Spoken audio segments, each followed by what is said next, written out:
Today we are going to make delicious grandma style Laghman.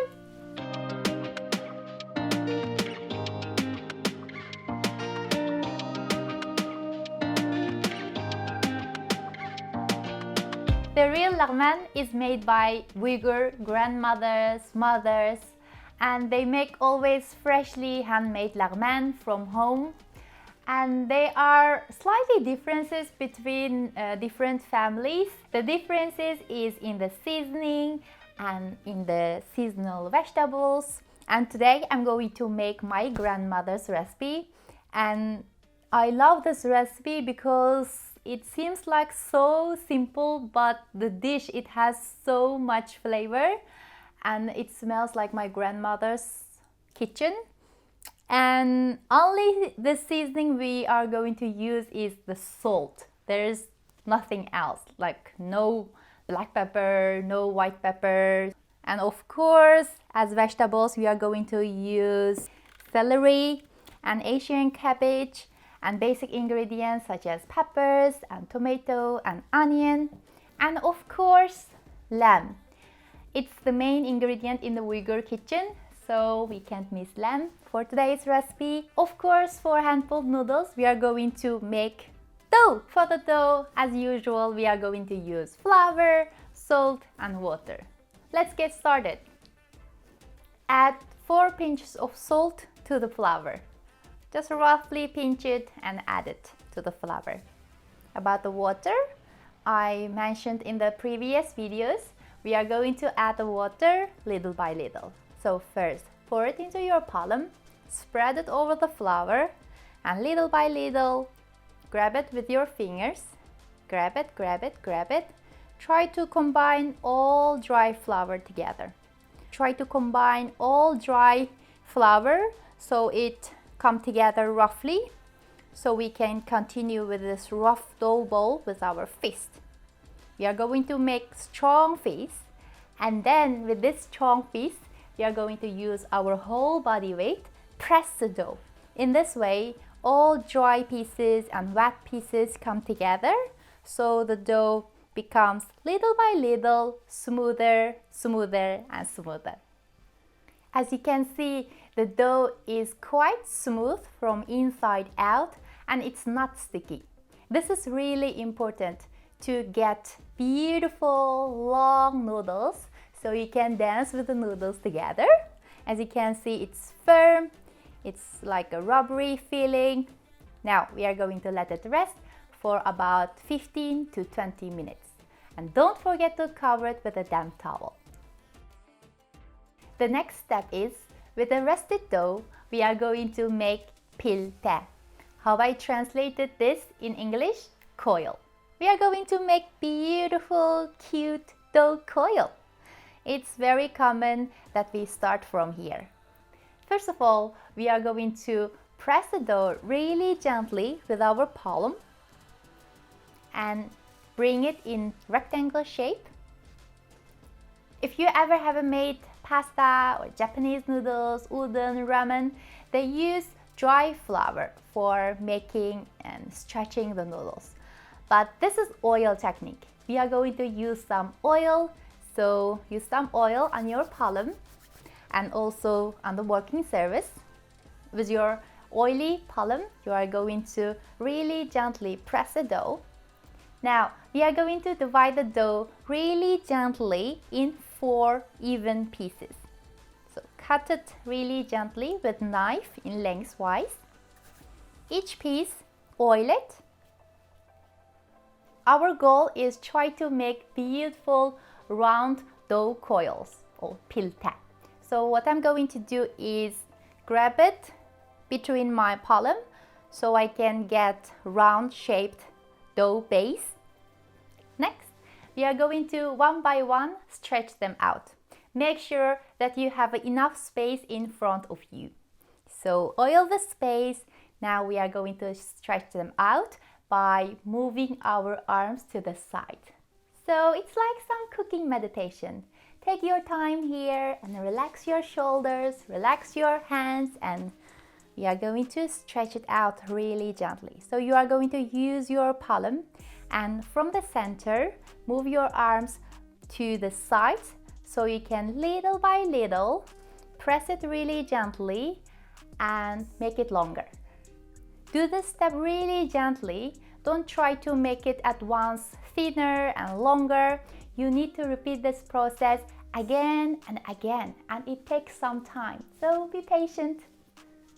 Our goal here is to get pinky size stretched out dough, what we call rope. Next, I'm going to oil this container.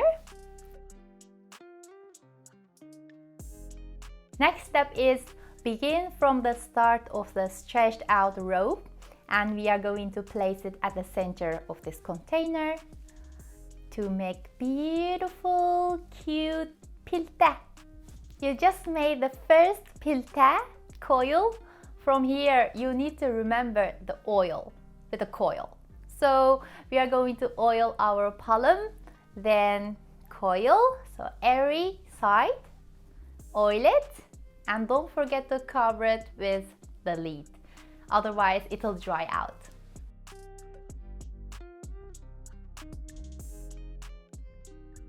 We are going to let it rest for about 15 to 20 minutes. In the meanwhile, we are going to prepare all the vegetables to make delicious grandma style sauce. For the sauce, I'm going to cut the meat in strips, thin strips. Of course, I already washed all the vegetables.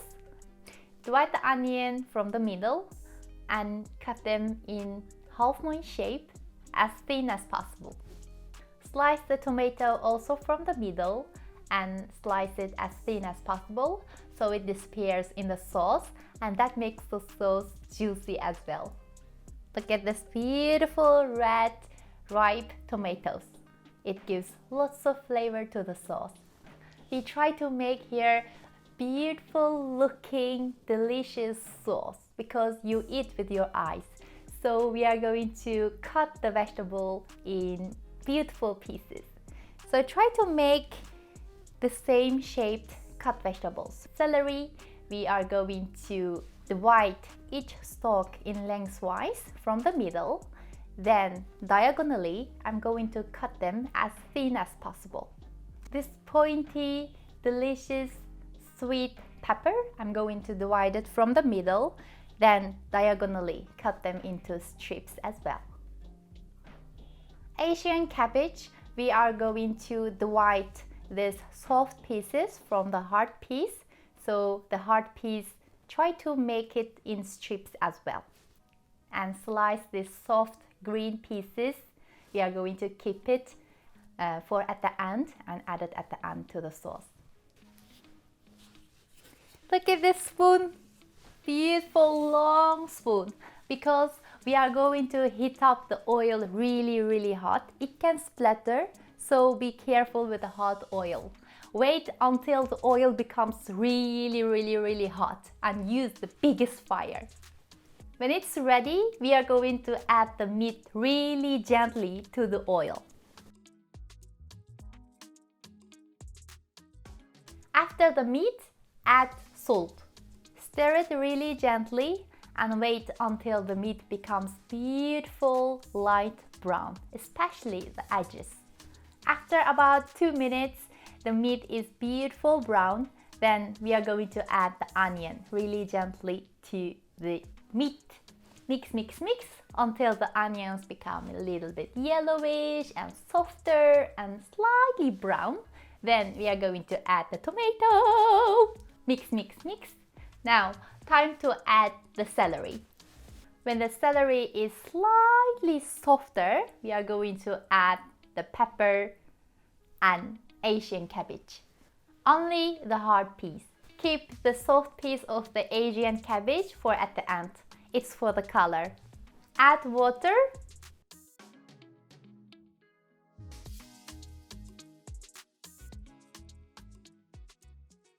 Move the pan to the smallest fire and let it simmer. Now we are going to continue with the coil. Make sure you have a boiling water ready. Next to your boiling water, of course, strainer and cold water in a separate pot. It's for the cooked noodle. We are going to put it in the cold water so it stops with the cooking. This cute coil pilte is already rested. Now we are going to stretch them out, and you need to learn some new techniques here, and it's really important in the Uyghur kitchen. Our goal is to bring the coil from the plate to the table. So really gently I'm going to pick it up with my index and thumb. I'm going to call this hand the first hand, and with my second hand I'm going to grab it from right next to my first hand and bring the noodle from one side to the other side. Really gently let it slide on my second hand, on my fingers. And at the same time, I'm going to roll it a little bit and really gently with my thumb. If your hands feel a little bit dry, you can use some oil on your palm and stretch it out really gently. It's really important that you keep breathing, calm, relax your shoulder, relax your hands, otherwise it will break on your hand.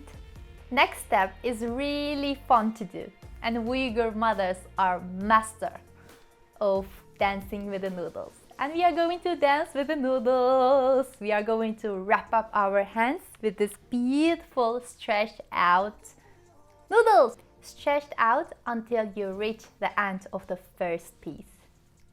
Next, we are going to wrap up our hands with this beautiful stretched out noodles. Watch carefully. Just have fun, enjoy, and dance with the noodles. Maybe it's your first time you are doing it. The noodle may break, but it's absolutely fine. The most important thing is just enjoy making handmade noodles all from scratch.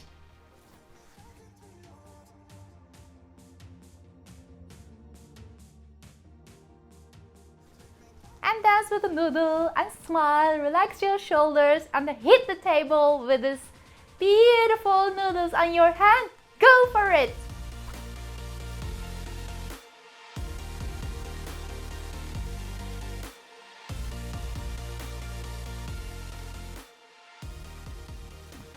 We are going to boil it right away. Add it to the boiling water. Use chopsticks or fork, loose them up from each other. We are going to boil it for about 2 to 3 minutes. They are freshly made, so you don't need to cook them long because nothing is worse than overcooked noodles. Take it out with your strainer and chopsticks. Add it to the cold water. Mix it for a sec. Take it out again. Strain out all excess water from the noodle, otherwise it will soak up the water and that's not delicious.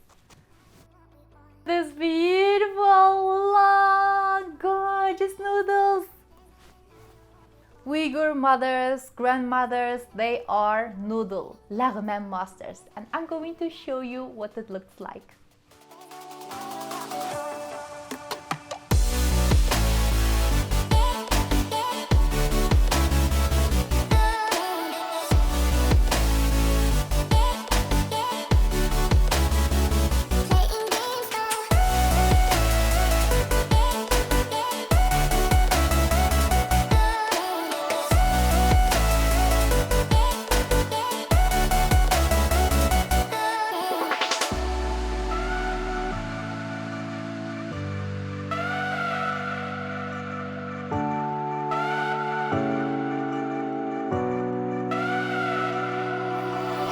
Laghman is ready. I hope you like this recipe. Even the broken Laghman is absolutely delicious. Share this recipe with your friends and family. This is a recipe for 2 to 3 people. I hope you make it also from your own kitchen and enjoy it together with your loved ones. Thank you so much and see you in the next video. Bye!